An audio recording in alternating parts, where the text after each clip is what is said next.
Bugün mən sizə aktual olan göz problemlərindən biri olan quru göz sindromu haqqında qısaca məlumat vermək istəyərdim. Quru göz sindromu nədir? Quru göz sindromu gözdə göz yaşı ifrazının azalması nəticəsində gözün səthinin nəmliyinin pozulmasıdır. Əsas şikayətlər nədir pasientlərin? Gözdə yaş axma, qızartı, keçici olaraq və yaxud da daimi bulanıq görmə, gözdə yağ çiçimi hissiyatı, elə bir gözə qum dolma bir hissiyatı olmasıdır.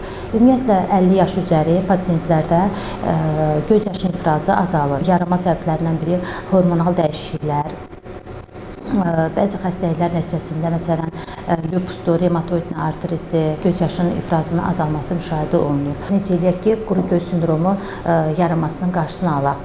Ən əsas faktorlarından biri olan kompüterdə, telefonlarda istifadə edəndə ən əsas 3-20 qaydasına əməl etmək lazımdır. Necə? 20 dəqiqə kompüterə baxdıqdan sonra 20 saniyə uzağa baxmaq lazımdır. Bundan başqa olduğumuz ortamı nəmləndirmək lazımdır. Quruluq da göz yaşının yaranmasına səbəb olur. Əziz pasientlər, sağlamlığınızın qeydinə sağlam ikən qalın.